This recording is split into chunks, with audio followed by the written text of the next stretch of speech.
Parce que la dernière fois, certains étaient arrivés un peu plus tard.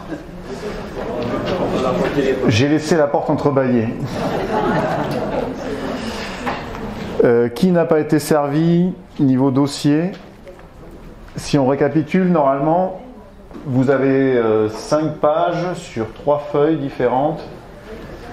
Vous devez avoir le plan en première page, le document 1 avec une courbe en bas, c'est le document 2, le document 3, la notice historique, ensuite les références, biblio, et la carte à la fin. Bon, désolé pour la qualité d'impression de la carte, hein, mais ça vous permettra de situer les grands ensembles. Michelin a beaucoup diminué la qualité des cartes qu'il laisse en ligne.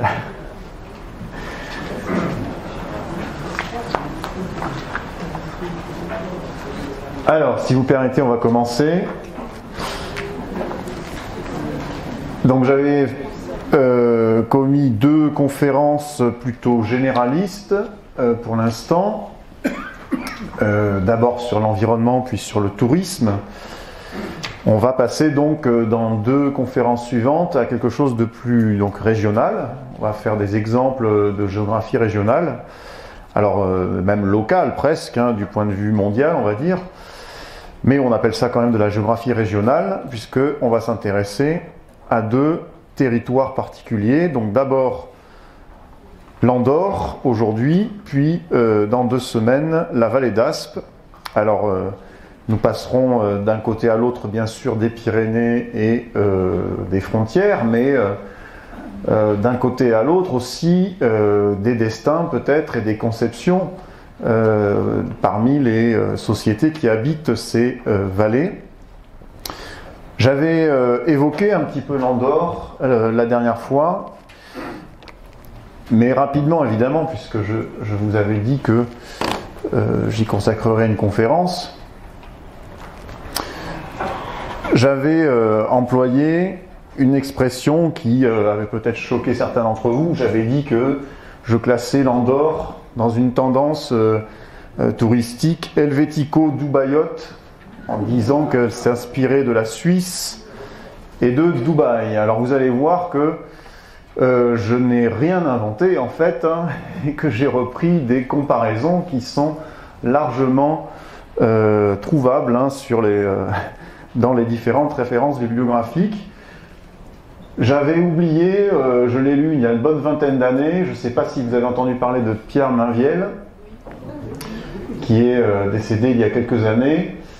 Il avait écrit donc un bouquin que j'avais adoré, Les Pyrénées des 40 vallées.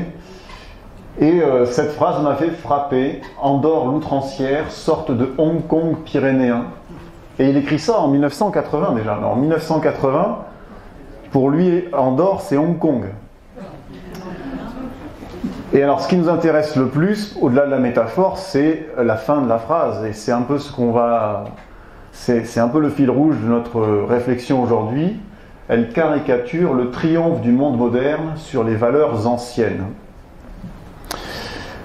Alors, avant de plonger dans la problématisation, on va se livrer à quelques généralités, bien sûr, en introduction. L'Andorre est évidemment un petit pays, vous le savez tous. Vous savez peut-être qu'il ne fait que 468 km². Donc je vous rappelle que les Hautes-Pyrénées en font 10 fois plus. Les Pyrénées-Atlantiques presque 20 fois plus. Donc c'est effectivement un des plus petits États du monde. C'est un État peuplé de 85 000 habitants environ. Alors nous discuterons de ces évolutions de population très largement. Alors des chiffres, déjà nous discuterons des chiffres, surtout de population, et des évolutions plus largement dans la conférence. Là, le nom de l'Andorre, alors l'étymologie n'est pas très clairement établie, comme très souvent dans beaucoup de cas. Alors j'ai trouvé quelques pistes intéressantes. Dans la Bible, il y a un pays nommé Andorre, E-N-D-O-R. Dans la version de la Bible que j'ai trouvée chez moi, dans le livre de Josué, on l'écrit Endor, H-E-N-D-O-R. Et c'est, d'après la légende, Charlemagne, et on parlera plusieurs fois de lui à propos de l'histoire de l'Andorre, hein, puisque c'est un personnage que les Andorrans n'ont pas oublié. Il aurait baptisé la vallée ainsi, en référence à cette Andorre biblique, hein, qui aurait résisté dans son histoire aux Madianites, hein, qui les auraient vaincus. Donc une histoire de victoire oubliée, liée au passage donc, de Charlemagne. Alors sinon on trouve des pistes vers le proto-basque. C'est moins séduisant je trouve, hein. La référence de celui qui a écrit l'article, alors évidemment c'est un wiki article, hein, mais il cite sa source quand même, le dictionnaire des noms de lieux du Robert, ce qui n'est pas si mal. 10 sources en basque, Amar et Ituri, référence aux affluents de la Valira, donc il y aurait 10 sources dans le pays d'Andorre. Bon, j'ai trouvé d'autres pistes peut-être plus intéressantes. En celtique et du coup en breton, Andorre, c'est un lieu abrité. Intéressant pour notre pays qui est abrité de grandes montagnes. Vous l'avez peut-être vu sur votre carte. Pardon, je me trompe déjà de ce que je voulais montrer. Hein, l'Andorre est entouré de sommets au nord qui atteignent les 2900 mètres, hein, tout au long de la crête frontière avec la France. Donc tout le nord, hein, sert de frontière, de crête frontière avec la France. Alors il y avait des exceptions avec le pas de la Case, on en reparlera. Et même au sud, on a des sommets qui atteignent encore les 2900 mètres au sud-est de l'Andorre, et à l'est, le point culminant n'est pas sur la frontière avec la France. Donc effectivement, on a un endroit abrité, intéressant pour la toponymie. Vous savez peut-être qu'il y a un col d'Andorre aussi, au-dessus d'Ouzous et de Salles. Il y a un quartier qui s'appelle Andorre aussi, à Izeste, en vallée d'Ossau. Alors je ne sais pas si les spécialistes de toponymie, hein, je n'en suis pas un, ça m'intéresse beaucoup, mais je ne suis pas spécialiste, ont des explications plus convaincantes que les miennes, mais on a quelques pistes. Il y a des spécialistes de toponymie dans la salle peut-être ? Non, vous n'avez pas eu une conférence sur la toponymie des Pyrénées ? Alors, je suis embêté parce que déjà j'ai un bug informatique. Voilà, non, en fait c'était une mauvaise manipulation comme souvent. Alors, vous avez une carte, je vous en projette d'autres. Hein, vous savez peut-être qu'à Andorre, ben finalement, oui, il n'y a qu'un système valléen, celui de la rivière, la Valira, hein, qui a plusieurs affluents, mais qui est elle-même un sous-affluent. Hein. Et donc, la Valira se divise en deux branches principales en allant vers le nord. Le confluent, c'est la capitale, Andorre-la-Vieille, principale ville. Et donc, vous avez les 6 autres villages que les Andorrans appellent des paroisses. Hein, il y a 7 paroisses en Andorre, donc vous avez les noms au tableau. Donc, Andorre-la-Vieille, la capitale. Une scission de la paroisse dans les années 80 a donné naissance à la commune paroisse des Escaldes. Enfin, le nom officiel, c'est les Escaldes en Gordanie. Au sud, la porte d'entrée pour les Espagnols. Alors, je ne parle pas espagnol et catalan non plus, hein, donc excusez-moi d'avance pour les prononciations. Alors là, c'est francisé, Saint-Julia, bon, c'est plus facile, de Loria. Et donc les villages les plus montagneux, les plus élevés, où se trouve l'essentiel des stations de ski notamment, La Massana, Ordino, Canillo, où il y a la station de Soldeu, bon, qui a rejoint celle du Pas de la Case, et Encamp, qui est la commune du Pas de la Case, où il y a un petit territoire ici en discussion entre Andorrans eux-mêmes. Cette carte vient de l'Encyclopédie Universalis et il n'avait pas établi au moment de la produire si cette discussion territoriale était terminée. Apparemment non. Pourtant l'article Universalis est vraiment très récent et le fait de juristes accomplis, je les ai mis en bibliographie. Alors quand on vient à Andorre, en général c'est par la route, puisque à moins d'avoir un hélicoptère privé, il vous faut atterrir à un aéroport relativement lointain, sauf si vous prenez l'aéroport au sud, juste au sud du petit pays, donc de l'Andorre. Vous avez la CEU d'Urgell. Alors je ne sais pas si c'est comme ça qu'on prononce, je ne l'ai jamais entendu dans la bouche d'un Catalan. Mais la CEU d'Urgell, ville dont on reparlera, puisqu'elle est le siège donc de l'évêché d'Urgell. Et vous avez aussi donc cet aéroport qui est normalement sur votre carte. Hein, tout au sud de votre carte, vous avez un petit avion entouré de noir. C'est pour ça que je suis descendu ici au sud, tant au sud sur votre cadrage de la carte, pour vous montrer l'aéroport, bon, qui est le point d'entrée de très nombreux arrivants quand même, alors surtout parmi les plus fortunés, parce que cet aéroport, bon, c'est surtout des avions de petite taille et on va dire au prix pas très avantageux. La plupart des visiteurs viennent donc plutôt par la route. Alors de toute façon, si vous atterrissez en avion, ensuite, il faut prendre la route, puisque le train s'arrête au nord à l'Hospitalet, hein, en Ariège, et au sud, il s'arrête bien plus bas, hein, dans le sud, il s'arrête à Lérida. Donc, venir en Andorre est pour une immense majorité des gens une expérience de transport routier. Et on arrive donc par deux portes seulement, deux portes. Donc la porte française, le pas de la Case, et la porte espagnole, San Julià de Lòria, tout au sud, qui marque un franchissement donc souvent assez édifiant. Hein. L'immense majorité des visiteurs est assez frappée par l'importance des centres commerciaux qu'ils découvrent très rapidement. Mais en général, bon, ils ne sont pas frappés très longtemps parce qu'ils se souviennent rapidement qu'ils viennent pour ça. À quelques exceptions près, bien sûr. Alors, aujourd'hui, c'est un État dont la population donc, est de 85 000 habitants. Alors, je vous ai mis la progression de la population avec ce graphique issu des statistiques andorranes. On la discutera un peu plus tard.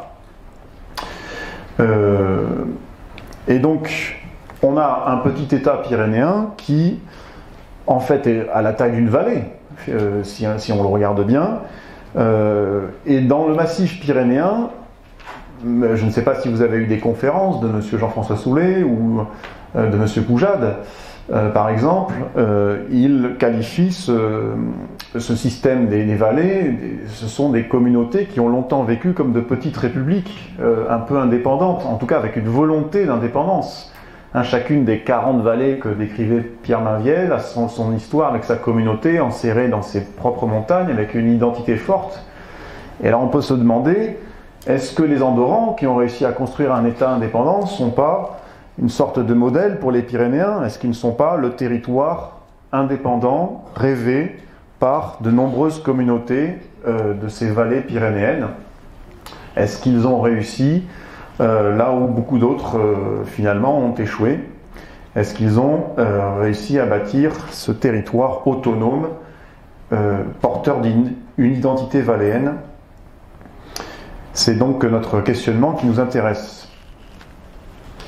Alors, je développerai 3 parties. Je vais vous montrer, alors, dans une perspective la plus géographique possible, hein, qu'à l'échelle mondiale et européenne, c'est un grand 1, donc un micro-État, indéniablement, hein, un État reconnu aujourd'hui. Mais c'est grâce, bien sûr, à un miracle économique qu'a connu l'Andorre. Donc, dans la deuxième partie, on expliquera la transformation, les mutations de la société et de l'aménagement andorran, qui ont donné pour résultat donc quelque chose d'assez extraordinaire, même sans forcément mettre de jugement de valeur là-dessus. Hein. Il y a quand même quelque chose qui sort de l'ordinaire. Et on s'interrogera dans la dernière partie sur les vulnérabilités de ce territoire qui reste malgré tout un petit pays méditerranéen et montagnard, avec un certain nombre de fragilités. Alors aujourd'hui, première partie, l'Andorre est un territoire étatique avec un statut unique au monde. Alors certains l'ont comparé très rapidement à une république. Hein. Dès le 19e siècle, hein, on trouve des ouvrages qui parlent de république en Andorre. Mais le statut officiel, c'est donc, vous le savez peut-être déjà, une coprincipauté avec 2 coprinces qui sont les chefs d'État de ce pays. L'ONU a intégré donc l'Andorre en 1993. Alors c'est une arrivée tardive à l'ONU, qui existe depuis 1945. Alors 93, ça correspond à une vague d'arrivée de nombreux micro-États parmi l'ONU. C'est à peu près aussi la date d'intégration à l'ONU de Monaco, du Liechtenstein, du Vatican aussi, et de tout un tas de petits confettis. D'États donc à peu près de l'ordre d'idée de la taille de l'Andorre, voire plus petits même. Et ils sont tous dans une vague de reconnaissance internationale. C'est vrai que l'Andorre a beaucoup de points communs avec ses principautés. Les principautés européennes sont Liechtenstein et Monaco. Alors après, il y a d'autres statuts, d'autres types de petits territoires. Mais en tout cas, l'Andorre, c'est un fait, a intégré l'ONU, et quand on voit des listes de l'ONU, on ne le trouve pas référencé d'une façon différente des autres. Je vous ai dit qu'il y a 2 chefs d'État, donc voici l'un d'entre eux, il est coprince d'Andorre, Monseigneur Johann Henrik Vives y Sicilia, donc c'est l'évêque d'Urgell. Et alors je ne vous propose pas un portrait de l'autre coprince, puisque vous le connaissez. C'est le président de la République, Emmanuel Macron, bien sûr.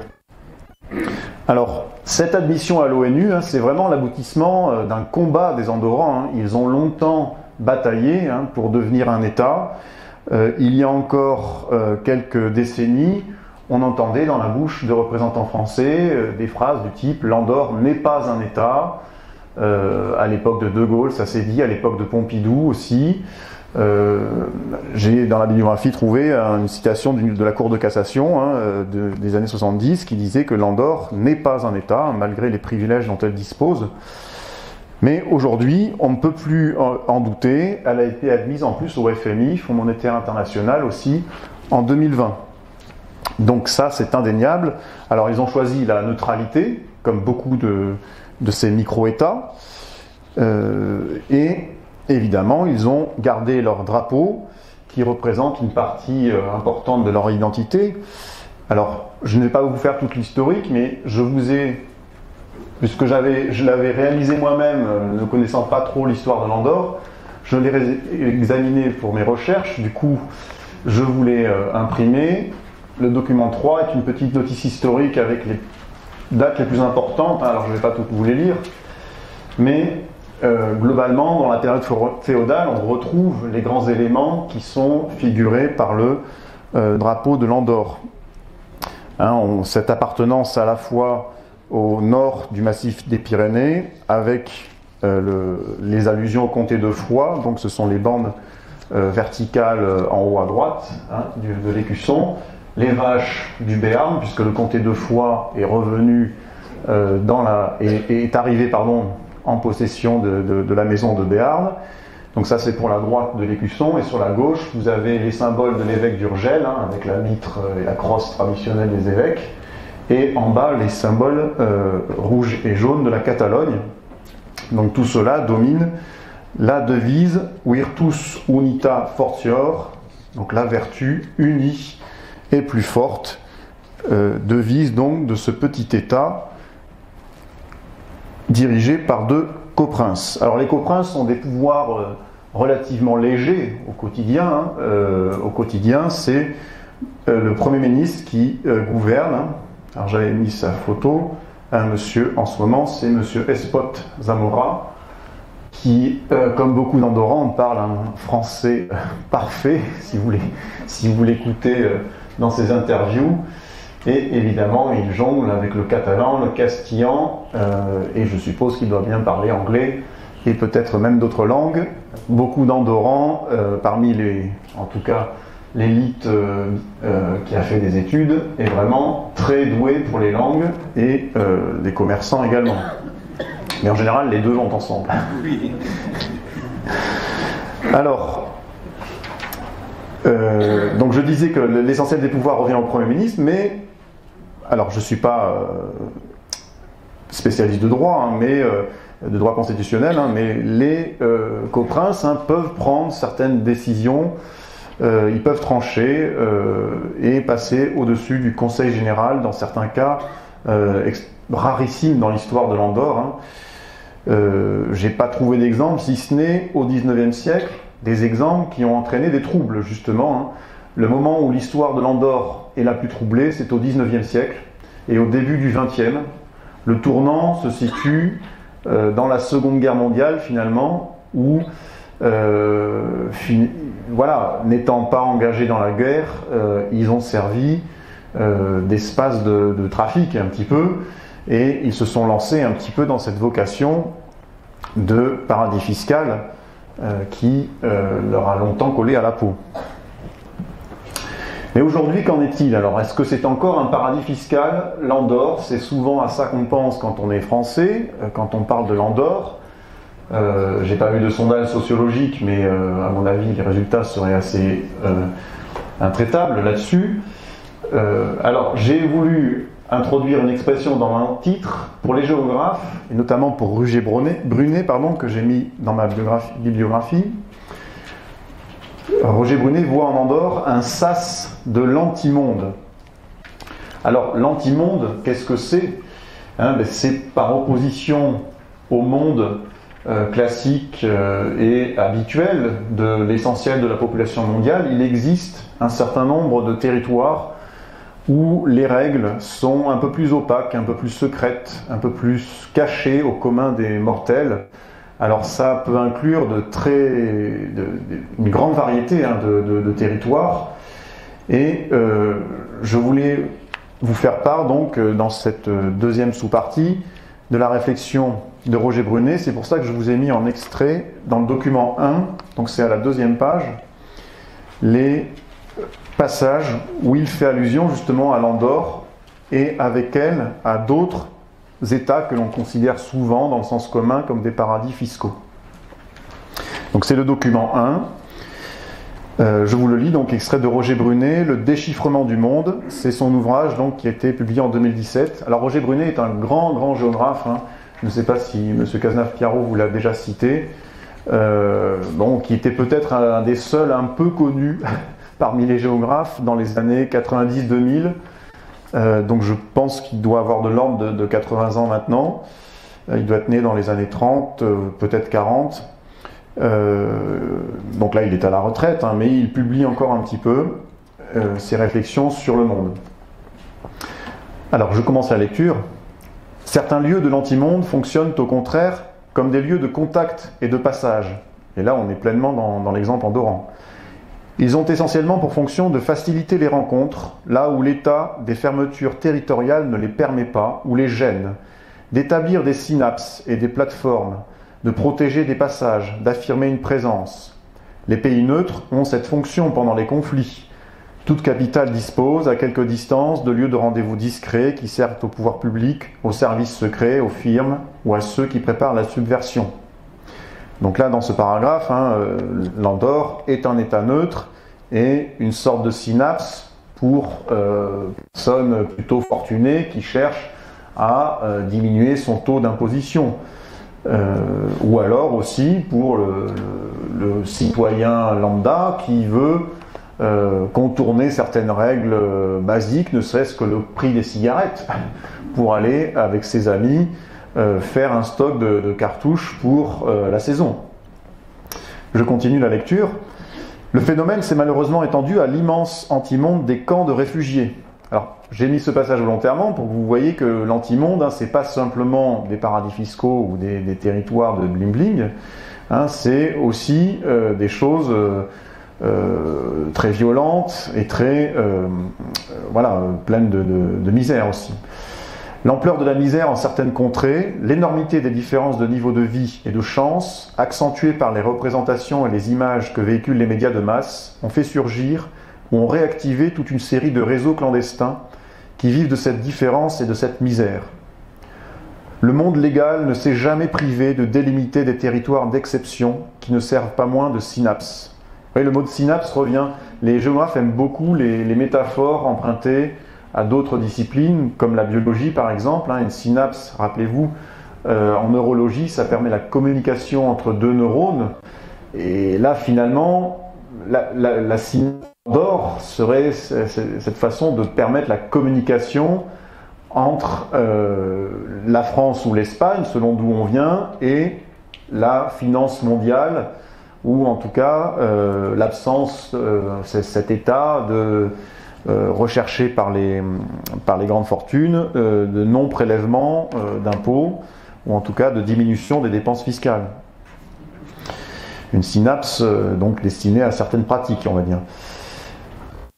Il fut constellé, donc ce monde légal, d'enclaves, comme l'Andorre, de concessions, de comptoirs, d'exterritorialité et autres guichets qui permettaient les échanges même entre ennemis. Ceux de la Chine des temps de l'opium sont devenus de fort grandes villes. Et là, on pense aussi à Hong Kong, comme Pierre Marviel nous l'avait fait remarquer. D'autres lieux servent aux affaires, et surtout à la part discrète et illégale des affaires. Épars dans le monde, les paradis fiscaux ne sont pas davantage clandestins, ils apparaissent tout aussi cantonnés, ils ont également leur lieu géométrique. L'Europe a su conserver entre ces États très polissés juste le nombre de micro-États et d'enclaves qu'il faut.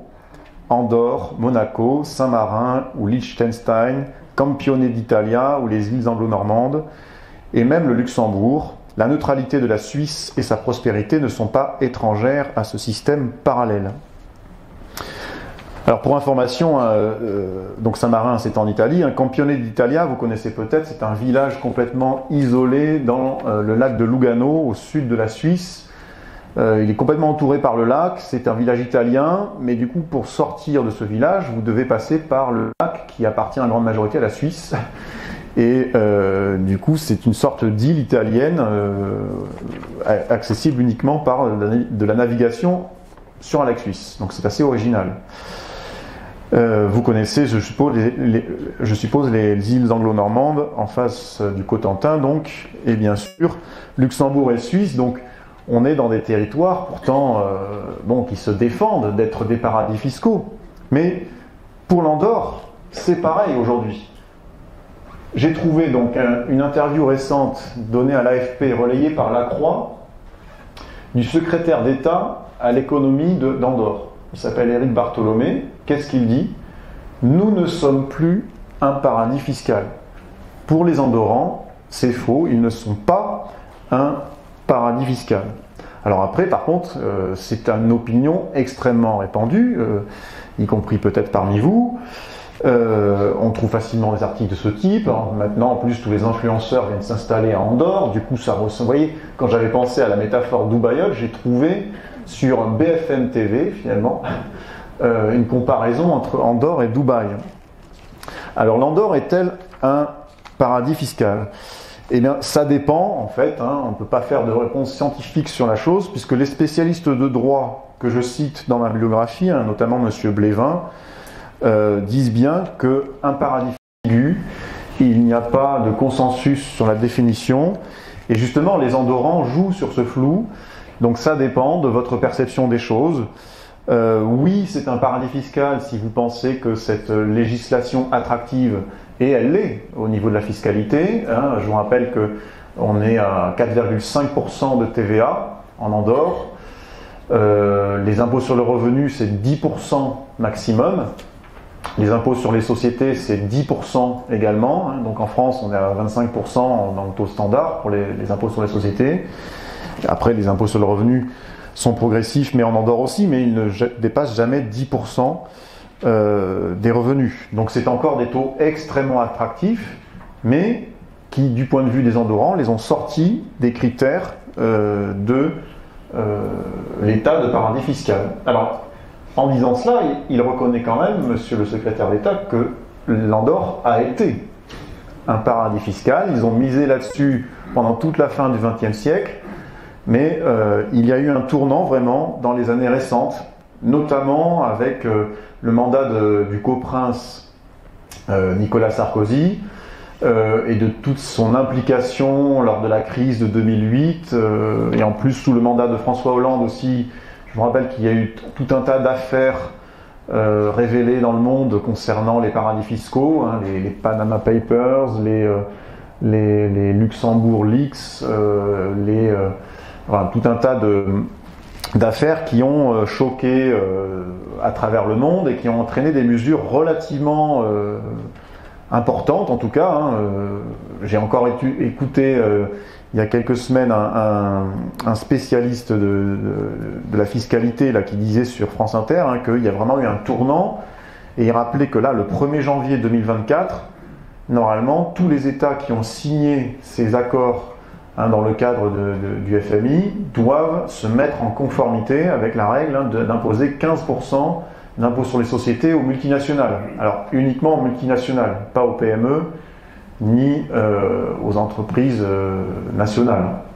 Mais donc il y a eu un tournant et aujourd'hui l'Andorre n'est plus classé en tout cas dans les États non coopératifs, parce que ce concept de paradis fiscal étant flou, la France a défini quelque chose de plus précis, les États non coopératifs, comme l'OCDE aussi. Donc oui, c'est un territoire à la fiscalité attractive, mais paradis fiscal, ça dépend des représentations, et la réponse en fait est politique. Donc chacun a son opinion. En tout cas, ce sas de l'antimonde, ce peut-être paradis fiscal, a développé, ça c'est évident, des relations de bon voisinage favorables à une spécialisation, et ça c'est pas le fait de tous les paradis fiscaux. Là on a vraiment un paradis fiscal dans les années 80-90 qui s'est vraiment spécialisé dans le tourisme, et maintenant qui ne mise quasiment que sur ça, puisque le tourisme aujourd'hui représente 80% de l'économie d'Andorre, 80% du PIB, 80% des exportations. Donc le tertiaire emploie plus de 85% des Andorrans. Donc là, on a vraiment presque une mono-activité touristique. Bon, même si on pourrait dire qu'il y a le commerce dedans, mais bon, le commerce est souvent lié en Andorre avec le tourisme. Il y a les produits immobiliers, mais là aussi, en Andorre, il est difficile de séparer ce qui relève du revenu immobilier et du revenu touristique. C'est tellement imbriqué que si on consulte des statistiques du FMI, alors qui sont récentes, puisque l'Andorre n'y adhérait qu'en 2020, on trouve toujours des chiffres vraiment énormes. Alors, les villes de l'Andorre, comme le Pas de la Case est uniquement un quartier d'Encamp. Ce n'est pas une ville en tant que telle. Certains habitants du Pas de la Case voulaient faire sécession avec Encamp et faire du Pas de la Case le 8e village de l'Andorre, mais ça ne s'est pas fait. Pour l'instant, elle dépend toujours d'Encamp. Si ça avait été le cas, le Pas de la Case aurait été la ville la plus haute d'Europe, puisqu'on est à 2100 mètres d'altitude au Pas de la Case. Et on passe, je vous rappelle, le port d'Envalira, le plus haut col d'Europe, vous l'avez sur votre carte, des Pyrénées, pardon, à 2408 mètres d'altitude pour se rendre en Andorre. Donc c'est le plus haut col routier des Pyrénées, goudronné depuis très longtemps, depuis les années 60 au moins, 50 peut-être même, puisque le Pas de la Case a ouvert en 1956 sa station de ski déjà. Et donc le Pas de la Case est très représentatif de cette économie touristico-commerciale avec cette fiscalité avantageuse. On voit très vite une sorte de super Bantas ultra développé. C'est une sorte voilà, si vous allez de temps en temps au Portalet ou à Ibardine, voilà, ça fait penser à cette ambiance, mais puissance 5 ou 10. Parce qu'en plus il y a une grosse station de ski, puisque c'est la plus grande station de ski des Pyrénées, avec 200 km de piste. La station porte le nom du col, Envalira maintenant. Enfin, autrefois c'était la station du Pas de la Case, mais maintenant c'est la station d'Envalira. Donc le ski est là aussi très porteur. On a la plus grande station des Pyrénées. Ils prétendent même avoir réalisé un des plus grands domaines d'Europe, puisque là aussi on est dans l'association entre les stations, et toutes les stations d'Andorre ont fusionné juridiquement, et donc elles peuvent présenter sur le papier 315 km de piste pour l'ensemble du consortium qui s'appelle maintenant Envalira Resort. Alors le nom est anglicisé en plus, c'est assez... voilà, en fait c'est le cumul de toutes les stations d'Andorre, mais vous ne pouvez pas acheter de forfait qui vous permet d'aller d'une station à l'autre, puisqu'il faut prendre un bus ou alors la voiture pour sortir d'Envalira et aller à Ordino. Hein. La plus grande station, c'est Envalira. Bon, déjà, Envalira, il y a 215 km de piste, hein, qui est déjà 2 fois ce qu'il y a au Grand Tourmalet. Donc c'est pour vous donner une idée des dimensions du ski en Andorre. Alors le tourisme attire des millions de visiteurs. Si on regarde les statistiques, par contre, on n'est pas forcément dans l'optimisme béat. Hein. Alors, il faut bien regarder la date. La statistique que je présente et qui est tirée du FMI s'arrête en 2020, donc l'année du Covid, enfin de la Covid. Et l'Andorre a été très durement frappé. Bon, avec un pays qui dépend du tourisme, c'est assez logique. Donc, on voit qu'ils ont connu un plateau au début des années 2000. Hein, ils atteignaient de l'ordre de 11 millions de touristes pendant plusieurs années. Donc, 11 millions de touristes pour à peu près 80 000 habitants, ça fait un record du monde pour l'Andorre. On va faire beaucoup de records, vous allez voir avec les Andorrans aujourd'hui. C'est le record du monde du nombre de touristes accueillis par habitant. On est une vingtaine de touristes par habitant accueillis. Et donc, vous avez 11 millions maximum. Aujourd'hui, on est remonté au niveau des 8 millions là, qu'on avait dans les années 2010. Bon, voilà, à peu près 8 millions. Après, sur le site de Universalis, là, ils parlent encore de 11 millions, hein, donc leur chiffre était peut-être un peu ancien. Mais sur les chiffres récents que j'ai trouvés, je n'ai pas retrouvé 11 millions, en tout cas, dans les années 2022-2023. Bon, en tout cas, c'est bien reparti, il y a une bonne croissance économique dans les années 2022-2023. Beaucoup d'acteurs touristiques andorrans sont très optimistes pour la suite. Donc une spécialisation touristique d'un pays qui ne se considère plus comme paradis fiscal, mais qui, en tout cas, l'a été. Alors cet État a réussi un miracle, transformer une vallée pyrénéenne qui était finalement assez banale en quelque chose qu'on peut voir comme une ville finalement. Andorre, c'est aussi une ville mondialisée, globalisée. C'est plus seulement voilà, une vallée, c'est un territoire connecté à la mondialisation. Et c'est ce que j'appelle donc le miracle andorran. Alors à la base, il y a donc une sorte de socle, un substrat, mais je mets un point d'interrogation parce que est-ce qu'elle est si banale, cette géographie physique de départ et cette configuration géographique initiale? Si je mets le point d'interrogation, c'est que j'ai quelques pistes pour répondre non, évidemment. Alors quand on regarde ce type de carte, voilà, bon, deux vallées qui se rassemblent en une seule pour former la Grande Valira. Bon, quoi de plus banal dans les Pyrénées? Bon, elle va vers le sud, bon, il y en a d'autres qui vont vers le nord, c'est très très ordinaire, effectivement. Pendant très longtemps, l'économie a été rurale, pastorale, on s'était mis à cultiver un peu de tabac, qui avait fait pas mal d'exportations au 19e, 20e siècle. Bon, il en reste encore un petit peu des champs de tabac, mais je pense pas que ça occupe beaucoup de pourcentage d'occupation du sol. Il y avait des mines de fer aussi, alors qui évidemment servent de musée aujourd'hui. Hein. Maintenant, pour le tourisme, ils font feu de tout bois en Andorre. Et pour les opérateurs touristiques, hein, il y a, quand je parlais de modèle au début de la conférence, il y a matière à une inspiration assez foisonnante. Hein. Mais il y a toujours une réussite assez, parfois assez vexante pour ceux qui partent dans les mêmes directions. Hein. Voilà, quand vous pensez donc au musée des mines de fer d'Andorre, qui accueille des milliers de visiteurs, on peut penser au musée des mines de fer de la Vallée d'Or, bon, qui ont essayé d'attirer quelques visiteurs et ça a fait flop et elles ont fermé aujourd'hui. Ils ont ouvert des pistes de luge en Andorre, bon, ce sont les plus longues du monde, elles attirent des centaines de touristes. Bon, à côté, les luges d'Otakam font un petit peu pâle figure. Voilà, enfin, je parle des luges sur rail. Bon, il y a une sorte de démesure qu'on va questionner en Andorre.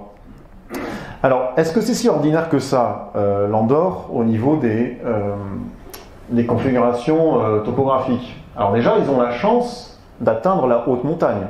Ils sont quand même sur la chaîne axiale des Pyrénées, donc on atteint les 2900 mètres d'altitude, pas seulement au point culminant, qui est la Coma Pedrosa, mais un peu partout. Donc on a l'opportunité d'avoir des champs de neige, que n'ont pas de très nombreuses vallées un peu plus à l'est, un peu plus à l'ouest, un peu plus au sud.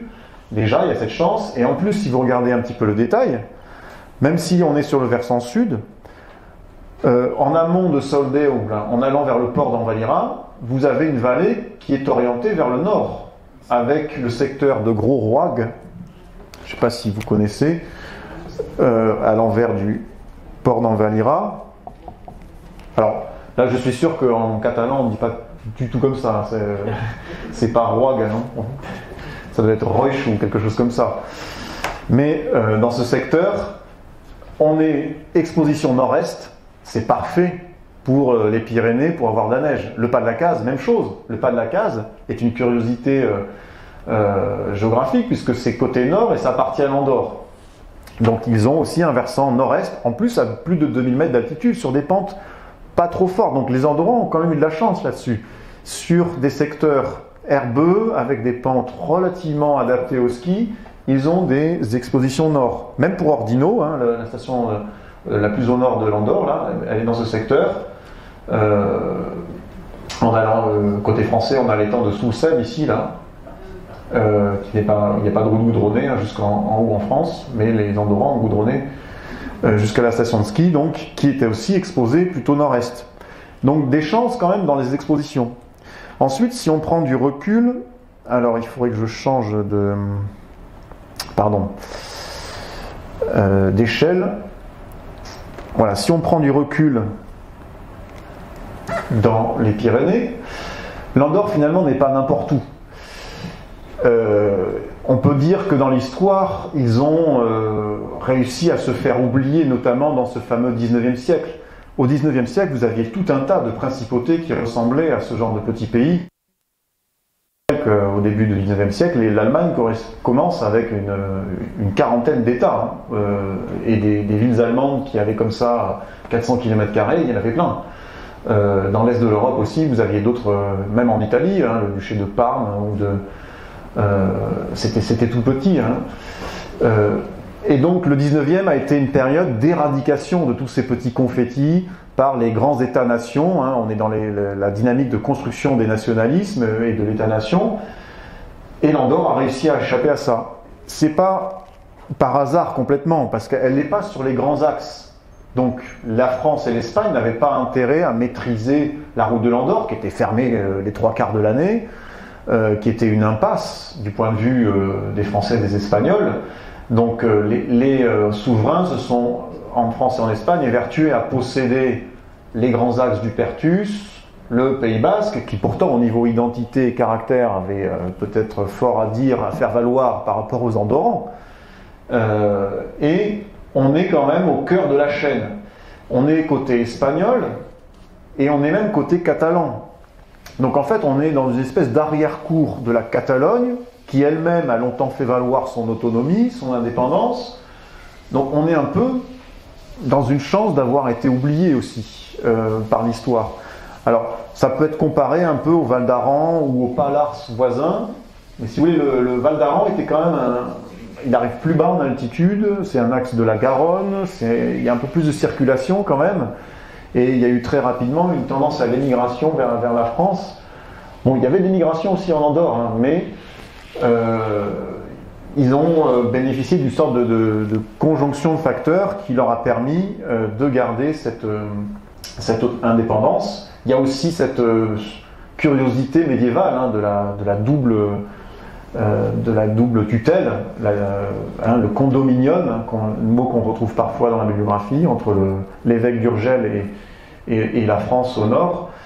Alors, au Moyen-Âge, il y avait d'autres cas comme ça, hein, mais eux ont réussi à le conserver et ils ont sans cesse joué entre la rivalité des deux puissances pour systématiquement parvenir à conserver leur indépendance.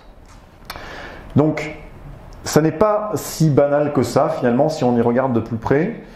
Et ils ont fait d'Andorre la Vieille, donc qui est la capitale la plus haute d'Europe, autre record hein, des Andorrans. Ils ont la capitale la plus haute d'Europe avec 1000 mètres d'altitude, 1023 à la mairie. Hein.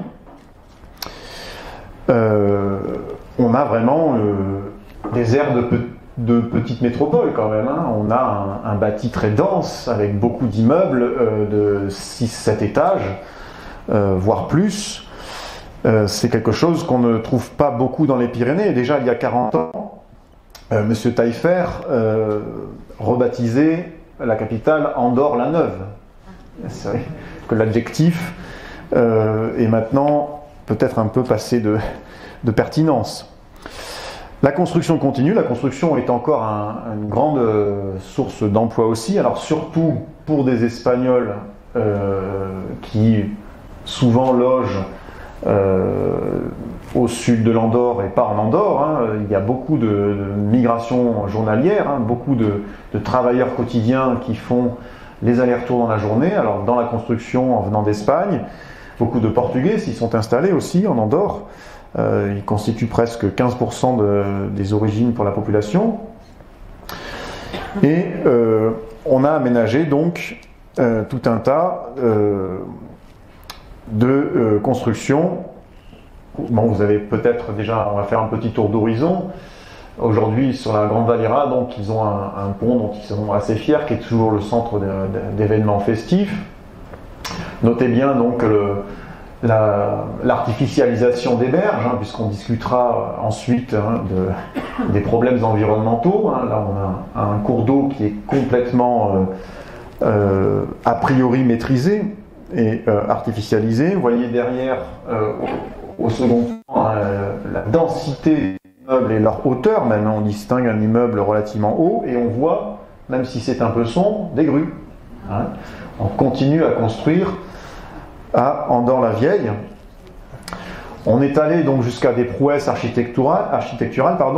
Jean-Michel Rouels, donc spécialiste de l'architecture aquatique, spécialiste de l'art paradoxal, a réalisé donc Caldea, un modèle dans l'architecture de montagne hein, qui reproduit le A de l'Andorre comme une pyramide faisant allusion à la montagne aussi.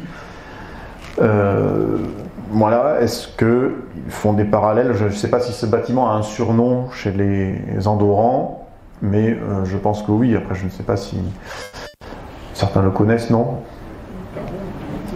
Non. Alors, Caldea, 80 mètres de haut quand même. On est, bon voilà, quand on pense à Dubaï, on n'y est pas très loin. Hein. Bon, après, il faudrait 10 fois plus de hauteur pour atteindre Dubaï, mais c'est un autre registre.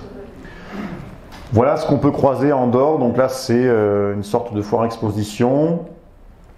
Et je vous ai dit que pour le tourisme aussi, on s'en est donné à cœur joie. Donc vous avez le plus grand toboggan alpin du monde. Vous avez une des plus grandes patinoires olympiques d'Europe aussi. Hein. Alors là aussi, j'ai pensé avec émotion à la patinoire de Saint-Lary.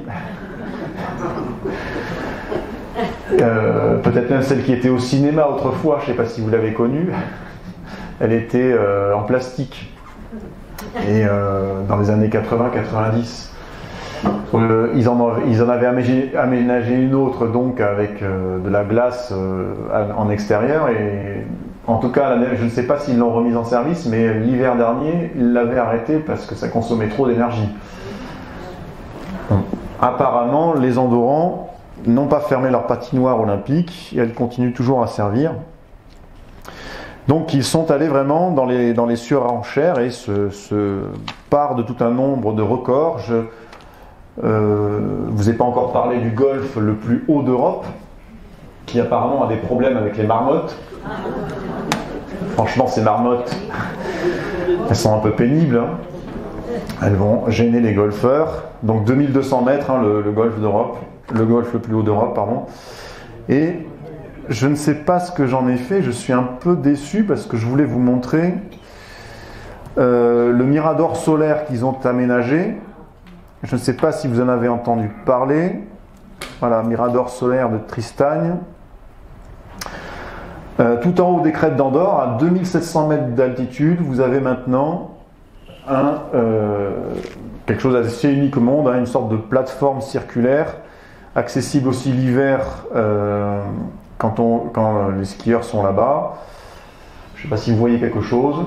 Sur la droite, là, un mirador solaire métallique qui a été donc emmené en hélicoptère. On est à 2700 mètres sur la station d'Arcalis, là. Donc ça fait penser un petit peu au pic du Midi de Bigorre, là, l'espèce de chemin vertigineux là qu'ils ont aménagé. On est dans ce registre. Je vous rappelle que ce sont les Suisses qui ont lancé la bataille sur ce genre de proposition, avec une passerelle qui relie deux sommets à 3000 mètres dans le massif des Diablerets. Il y a 10 ans, en 2014, les Suisses ont aménagé cette passerelle. Donc il fait une centaine de mètres de long et elle relie deux sommets à 3200 mètres. Et donc là, les Andorrans, alors je ne sais pas s'ils ont pensé directement à ça, mais on est dans la compétition sur le même genre de prestations.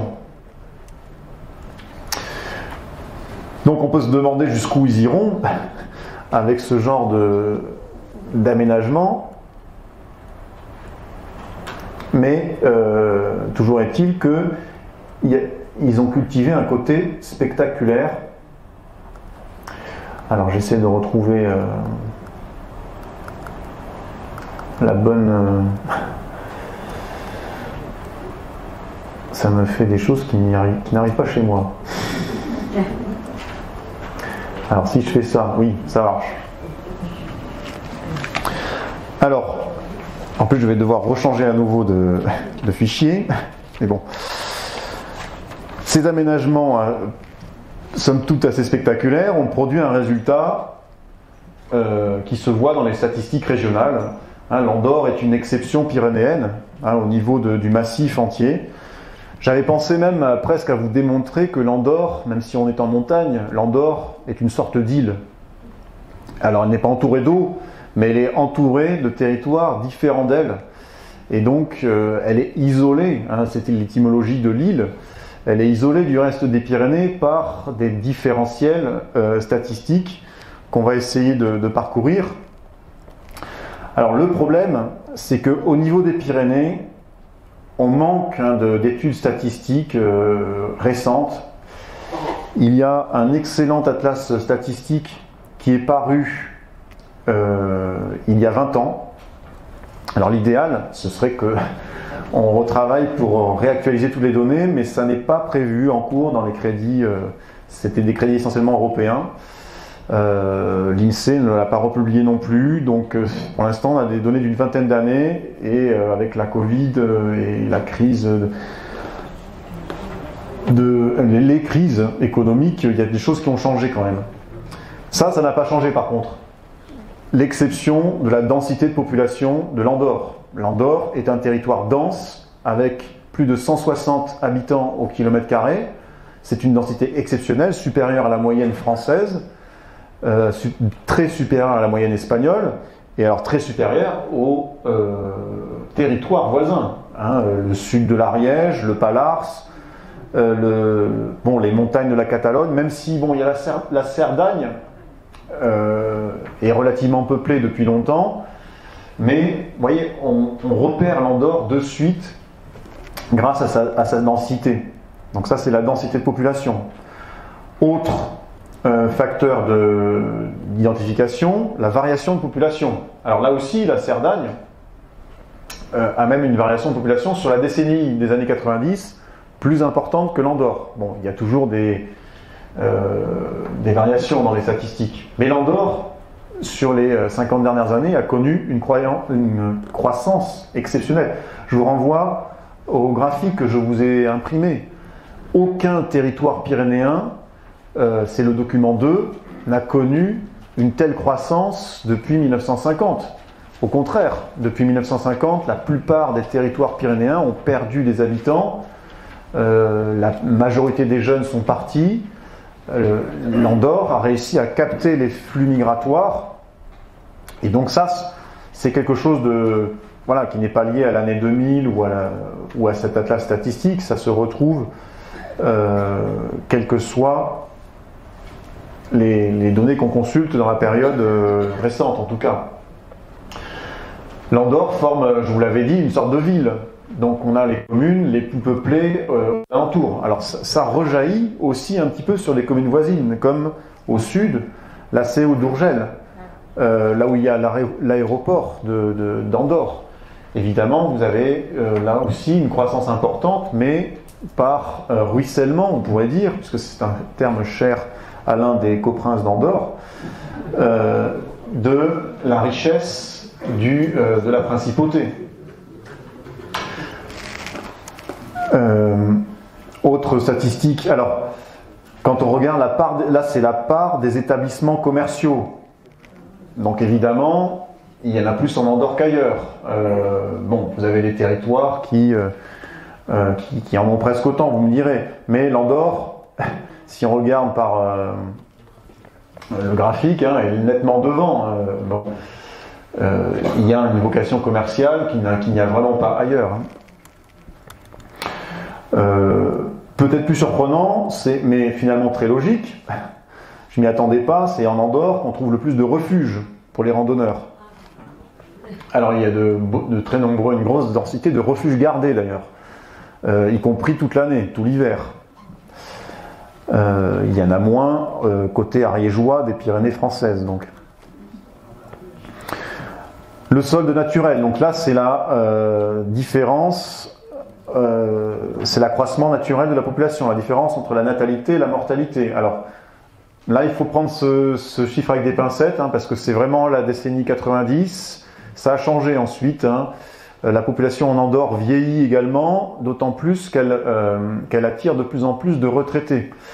Hein, j'ai croisé un article qui disait que l'Andorre n'est plus un paradis fiscal, mais un paradis pour retraités. Et du coup, il y a de moins en moins de naissances, en Andorre aussi. La population a une pyramide des âges où la jeunesse est en baisse aussi. Mais, vous voyez, pendant longtemps, et en tout cas dans les années 90, ils ont connu une croissance démographique qu'il n'y avait pas ailleurs, alors que tous les autres territoires, et notamment le voisin ariégeois, l'Ariège voisine, est à une dynamique exactement symétrique inverse. Hein. Elle perd des habitants autant que l'Andorre en gagne. Autre statistique étonnante qui détache l'Andorre, c'est le travail féminin. Le taux d'activité des femmes, c'est un record en Andorre par rapport au reste des territoires voisins. On est presque à la moitié, à 50% de taux d'activité féminin. Ça se conserve encore. Hein. Alors, on ne peut pas en déduire que l'Andorre est un territoire pour autant ultra féministe, hein, puisque je rappelle que l'interruption volontaire de grossesse est interdite. Alors c'est lié aussi à l'évêque d'Urgel, qui est un des coprinces qui peut-être mettrait son fameux veto possible, même si ça s'appelle pas si une sorte de loi le garantissant le permettrait. Après, bon, on se doute qu'en cas d'avortement, les Andorranes n'ont pas trop de mal à aller côté français. Ça n'est pas si loin que ça. Du coup, on a vraiment quelque chose qui produit un territoire très atypique hein, dans son espace proche. Vraiment étonnant. Je voulais vous montrer, alors ça, c'est un autre graphique hein, qui propose l'évolution de la population. Mais c'est vrai que vous avez vu, alors je reviens peut-être à ce que je vous ai distribué. C'était celui-ci là. Vous savez que récemment, il y a eu quand même des surprises. Hein. La population d'Andorre a baissé. Alors déjà, il est difficile de trouver de façon ultra précise hein, combien il y a d'habitants en Andorre. À plus ou moins 5000, ce n'est pas très clair, hein, selon les sources. Que vous alliez sur le service statistique d'Andorre, Universalis, qui bon, pourtant est censé quand même être une source sûre, les thèses de doctorat, les travaux des géographes, bon, ils sont toujours à 2-3 000 habitants d'écart. Bon, après ça c'est un classique chez les démographes, hein, notamment quand il y a des doubles comptes, des doubles nationalités. Vous avez beaucoup d'Andorrans qui résident soit en Catalogne, soit en France. Vous avez des étrangers qui peuvent demander la double nationalité ou pas. Mais dans toutes les sources, on trouve cette baisse dans les années 2010, partout. Alors, elle est liée à la crise de 2008, qui avait, vous vous rappelez que dans le monde entier, il y avait une crise 2007-2008 financière. Elle avait beaucoup affecté l'Andorre aussi, donc l'immobilier, le tourisme avait pas mal licencié. Ça correspond aussi à ce qu'on a vu tout à l'heure sur la baisse du nombre de touristes. Ensuite, on voit une belle reprise, malgré même la Covid, puisque la population semble continuer à augmenter. On est reparti maintenant sur une hausse en tout cas. Donc on retrouve une hausse que les territoires voisins, eux, n'ont toujours pas retrouvé en tout cas. Donc un territoire qui a vraiment bâti une différence très forte avec ses voisins immédiats par ses aménagements, ses statistiques et sa réussite. Mais quelles sont ces fragilités? Donc c'est l'examen que l'on va faire dans la dernière partie. Est-ce que l'Andorre est vulnérable? Alors la réponse est bien sûr oui. Qui ne l'est pas, vous me direz. Premier défi, il est sociétal. Est-ce qu'on peut rester andorran en Andorre avec tout ce qui s'y passe? Alors c'est le questionnement que fait un géographe que je vous ai mis en bibliographie, M. Toureau, dans une revue Jérôme Tourbeau, dans une revue belge de géographie. Son article, l'évolution démographique en Andorre est-elle compatible avec le maintien de son identité culturelle? Parce que effectivement, les Andorrans sont minoritaires dans leur propre pays. Ils ne représentent qu'environ 40% de la population, un peu moins même certaines années, selon les statistiques que l'on observe. Et donc, il y a davantage d'Espagnols présents en Andorre. Alors, les Français sont très peu nombreux en Andorre finalement. Les Espagnols sont à peu près aussi nombreux que les Andorrans. Les Français de l'ordre de 6-7% de la population. Les Portugais sont plus nombreux. Et après, il y a toute une catégorie autre qui est de plus en plus nombreuse. C'est un pays où on voit pas mal de Russes, notamment, s'installer, et de nationalités de l'Europe. Et donc, évidemment, les Espagnols parlent en majorité castillan, pour ceux qui s'y installent. Alors, il y a aussi des Espagnols catalans, mais beaucoup d'Espagnols s'installant en Andorre parlent castillan. Et donc, il y a un défi de conserver l'usage de cette langue qui devient obligatoire dans les écoles andorranes. Le gouvernement d'Andorre a développé ce qu'il appelle l'andorranisation culturelle. Donc, on andorranise les esprits par l'éducation, notamment, et bien sûr par tout un tas de communications. Ça n'est pas gagné d'avance, puisque c'est un problème très classique dans tous ces micro-États. Pensez à Dubaï et au Qatar, justement, qui sanctuarisent un petit peu leur nationalité. Il y a toujours un défi. Ils doivent bien sûr accorder la nationalité un petit peu à certains étrangers, mais dans quelle mesure? Donc il y a des critères assez stricts. Maintenant, il faut maîtriser le catalan pour acquérir la nationalité andorrane. Il y a un test qui est effectué. Et il y a un durcissement dans l'accès à la nationalité. Mais on a un territoire quand même où une minorité de la population a accès à un certain nombre de privilèges, tandis que la majorité finalement est étrangère et n'a pas l'identité de cette fameuse vallée andorrane.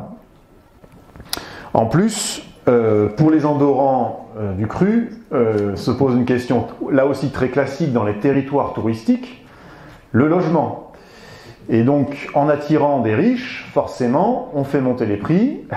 Et vu que souvent, ce sont même des ultra-riches, vous doutez bien que les prix s'envolent. Alors, j'ai pas été consulter les prix du mètre carré à Andorre-la-Vieille, mais ça doit être bien plus cher qu'à Tarbes ou à Pau, je me doute.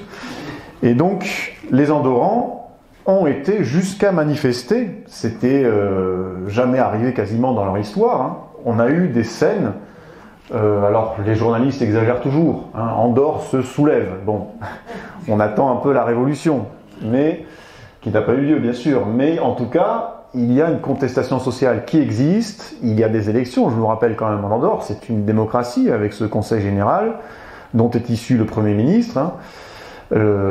Et donc c'est un débat récurrent. Les prix des logements, ça pose problème pour les Andorrans eux-mêmes.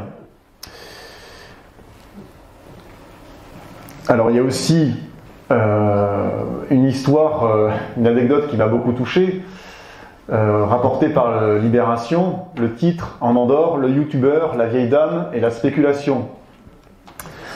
Une vieille dame andorrane qui n'était pas connectée, n'avait pas d'accès à Internet, vivait depuis des décennies dans un immeuble, et cet immeuble a été acheté par un jeune youtubeur. Bon, je ne me suis pas donné la peine de chercher son nom, hein, c'est un gamer, donc c'est quelqu'un qui a fait fortune en jouant aux jeux vidéo, et donc qui doit être âgé d'une vingtaine d'années. Donc il a acheté l'immeuble et il voulait que tout le monde en parte, et donc la vieille dame lui a intenté un procès qu'elle a gagné. La justice a reconnu les droits de la locataire et a condamné l'influenceur abusif. Donc c'est assez représentatif de ces luttes qu'on peut observer à propos des logements. Mais comme quoi il y a un questionnement sur l'avenir de l'identité andorrane. Et si on consulte des médias un peu plus polémiques encore, bon là c'est en tout cas sur internet chez moi c'est pas censuré, mais Politis c'est pas non plus bon ils n'ont peut-être pas le couteau entre les dents quand même, mais sur l'avortement, hein, les Andorrans, je vous rappelle, donc là c'est interdit, il est pénalisé.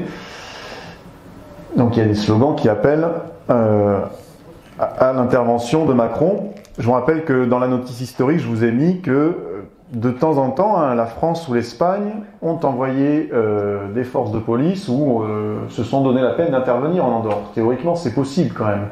Alors ça n'est jamais arrivé pour imposer un tel changement législatif, ce serait une première, hein. Mais l'Andorre n'a jamais pu faire comme si ces deux voisins géants n'existaient pas. Hein.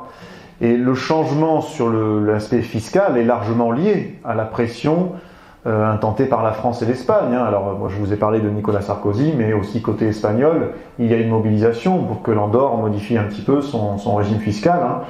Et donc les propos de Nicolas Sarkozy avaient quand même beaucoup fait réagir en Andorre. Hein. Il avait menacé de démissionner de son poste de coprince. Alors, bon, s'il l'avait fait, je ne sais pas trop ce que ça aurait donné. Dans l'histoire d'Andorre, il y a eu des périodes où il n'y a pas eu de coprince pendant presque une décennie, d'un côté ou de l'autre, sans que ça leur pose plus de problèmes que ça. Hein. Mais historiquement, Andorre a connu des violences. Bon, pour l'instant, ça semble de la science-fiction, là, aujourd'hui, mais rappelez-vous, la Covid a remis en cause beaucoup de choses, beaucoup de certitudes, et les Andorrans ont été très concernés. Et justement, notamment dans leur modèle économique, qui, comme tous les modèles basés sur le tourisme, n'est pas dénué de fragilité. Alors évidemment, on peut se réjouir que la construction soit dynamique, qu'on construise à tout va, etc. Mais l'Andorre, évidemment, manque de place. On pousse vite les murs, on ne peut pas faire non plus n'importe quoi, on ne peut pas non plus vendre une identité tout en construisant des tours de verre et d'acier un peu partout. Beaucoup de slogans des acteurs touristiques d'Andorre jouent sur la nature et l'authentique. Hein, j'ai lu un slogan qui disait « le pays, la vallée la plus authentique des Pyrénées ». J'ai lu aussi la vallée où la nature est la mieux conservée, les Pyrénées. Alors bon, ce sont des slogans touristiques, on en pense ce qu'on veut. Mais si vous avez de tels slogans et que le touriste en arrivant voit ceci, est-ce qu'il va être satisfait de son séjour? Bon, peut-être quand même. Hein. Est-ce que le touriste se pose autant de questions? Je ne sais pas. Mais vu qu'il y a beaucoup d'argent à se faire, qu'il y a des prix qui peuvent potentiellement avoir des croissances importantes, on a des des loups qui sont attirés et qui ont des projets de plus en plus excentriques. Alors, vous connaissez peut-être Sotheby, c'est un expert en immobilier américain qui fait des ventes aux enchères très réputé dans le milieu du luxe de l'immobilier. Et donc, ils ont des projets fous en Andorre, donc de véritables gratte-ciel, comme celui-ci. Alors là, on est dans les projets. Là, pour l'instant, ça n'est pas fait, ça. Mais le projet est consultable en long et en large sur Internet. Alors, vous voyez, il propose. Là, j'ai copié-collé la tablette de présentation. Il propose une architecture totalement différente de celle réalisée en Andorre, sans doute. Là, on n'est plus dans la vallée pyrénéenne qui garde son identité, c'est sûr. On introduit de nouvelles formes, c'est clair, mais là, on bascule sur les normes de la mondialisation, sur les normes de l'élite internationale. On en oublie certainement les Pyrénées. Voilà, il y a des choses peut-être un peu plus intégrées, des résidences de luxe. Là, ils proposent ce qu'ils appellent clairement à droite un gratte-ciel. La A-Tower. En plus avec des noms anglais, vous voyez, on abandonnerait aussi le catalan, du coup, avec ce genre d'initiative. Mais est-ce qu'on a les moyens de dire non à tant d'argent? Et parfois, nous-mêmes, ça nous laisse un peu dubitatifs. On se dit, après tout, bon, si on avait beaucoup d'argent, c'est sympa quand même là, non? Si on s'assoit, regardez, il y a la bouteille de champagne qui est prête face aux montagnes. Alors c'est sûr que c'est des choses qui posent question à travers le monde. L'Andorre n'est pas le premier pays du monde à être confronté à ce genre de questionnement. Et on peut trouver matière à démontrer qu'ils s'en sortent pas si mal, et aussi qu'en fait matière à démontrer qu'ils se sont vendus et qu'ils ont renié leurs anciennes valeurs. Alors, ils sont quand même conscients de tout un tas de risques, de leur fragilité. Ils investissent massivement dans les énergies renouvelables. C'est applaudi par le FMI, parce que c'est quand même aussi une économie qui est autre fragilité, à part celle du tourisme. C'est une économie qui est très dépendante de l'extérieur quand même. En étant hyper spécialisée, vous devez importer tout un tas de choses. Beaucoup d'Andorrans vont faire leurs courses alimentaires en France ou en Espagne. Parce que finalement, la production agricole de toute façon est très très insuffisante, et les prix des cigarettes et de l'alcool sont peut-être très inférieurs, mais bon, vous ne mangez pas tous les jours des cigarettes et de l'alcool, il faut bien acheter autre chose. Et même 15% de TVA en moins ne compense pas forcément tous les prix pour les pâtes ou les choses comme ça.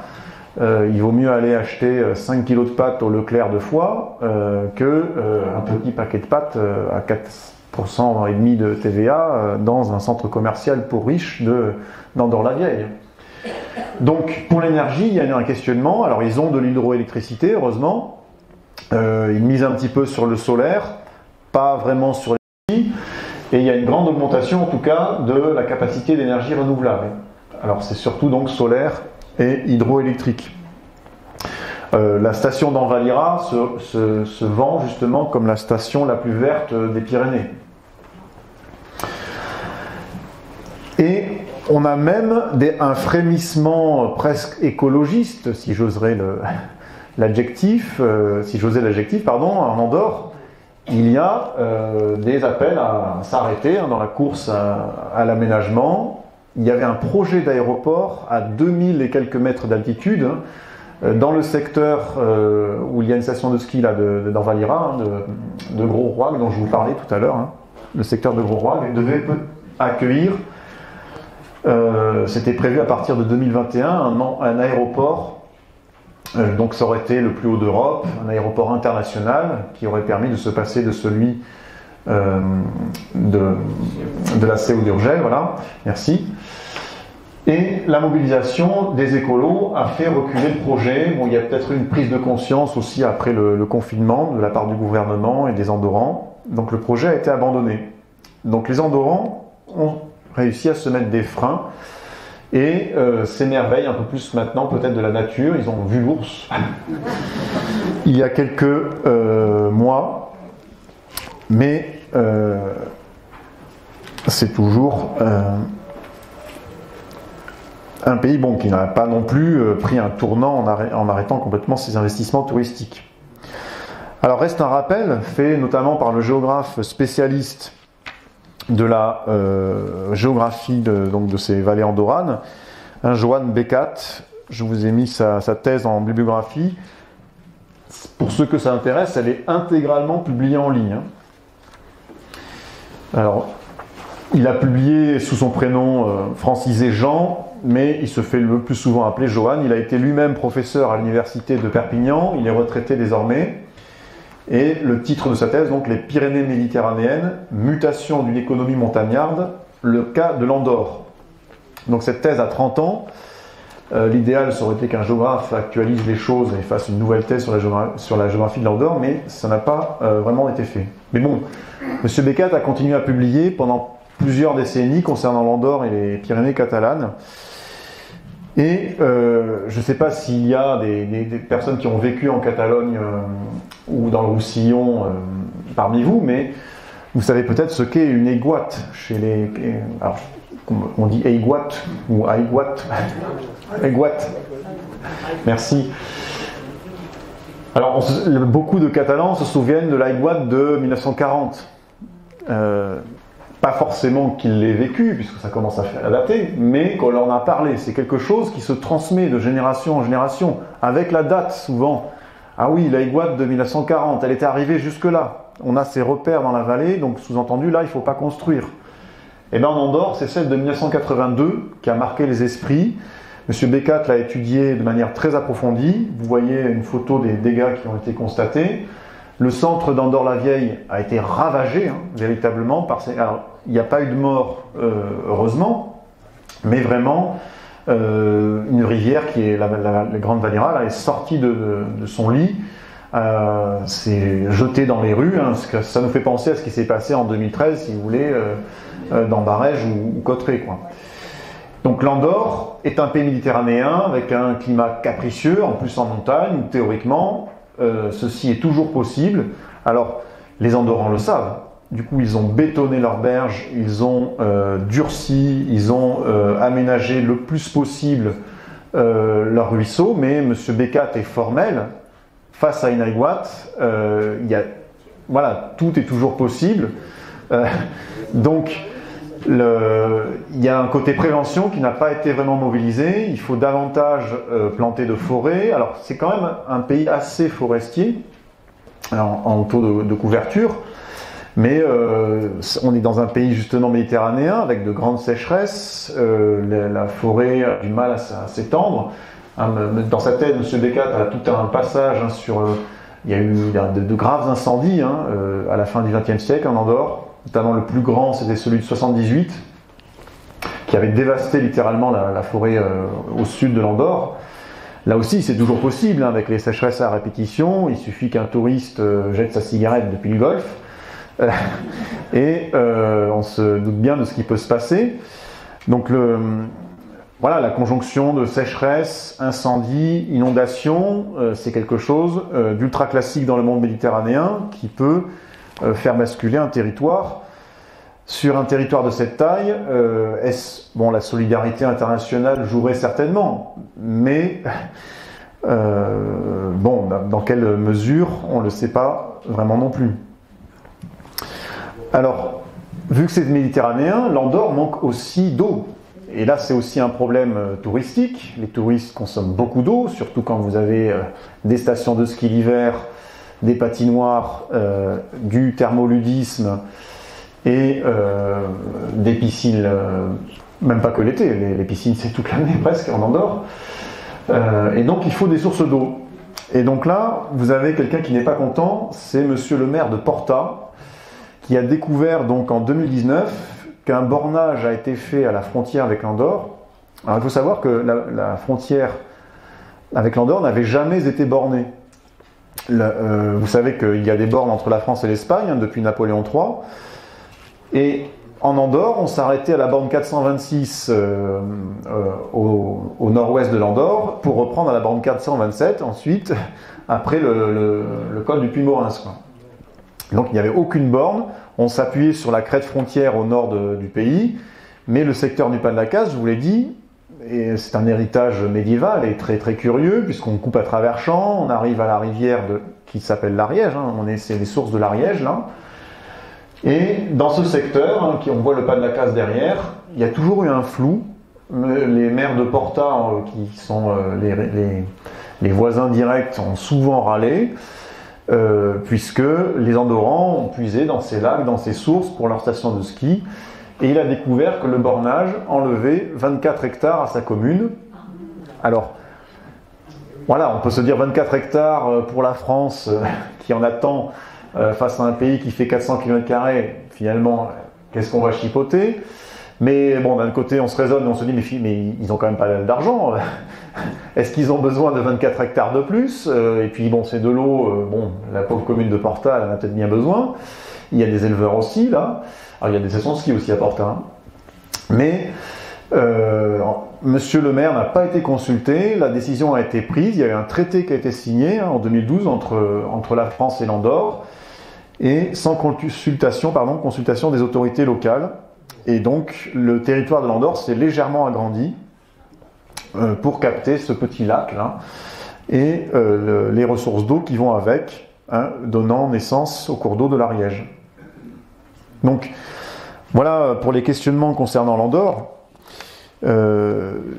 Alors, ça ne met pas un énorme point d'interrogation sur l'avenir direct. On se doute bien que dans les décennies qui viennent, le ski et le thermoludisme vont assurer quand même de beaux jours à de nombreux Andorrans.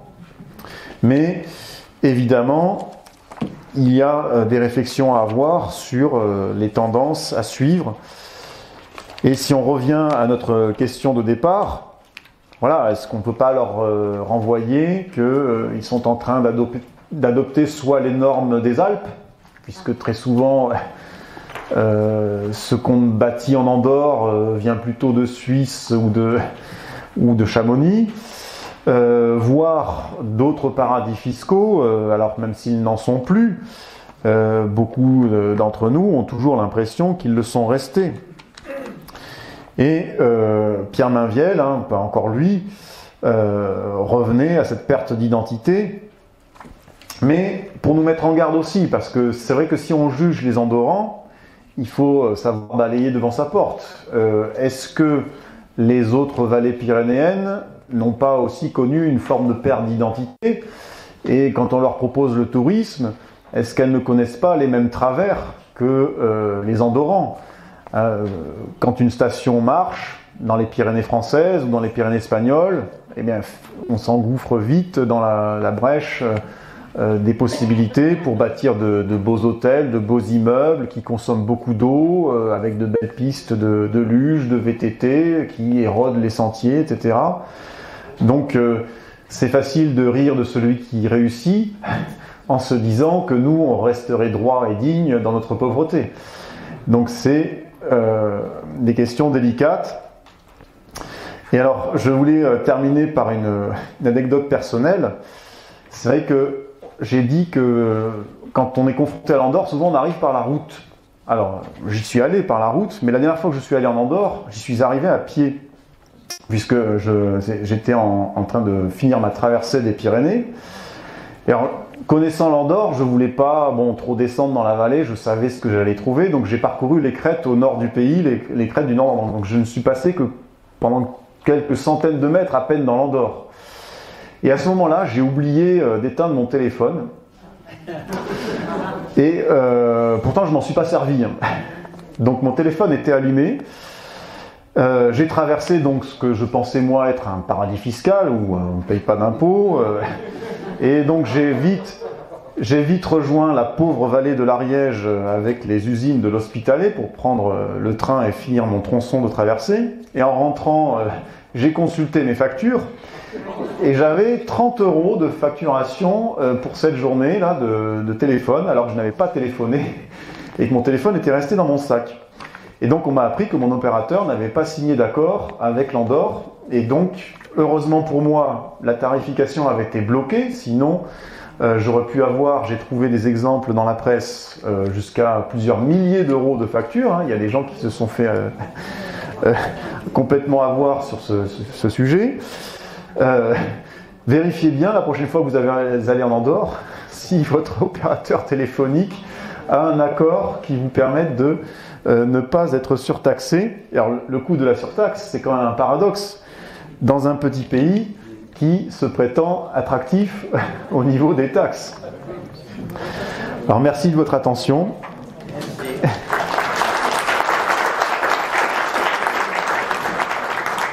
Si cette vidéo vous a plu, vous pouvez nous rejoindre à l'Université du temps libre de Tarbes et de Bigorre à l'adresse utl-tb.info. Et n'oubliez pas, si ce n'est déjà fait, de vous abonner.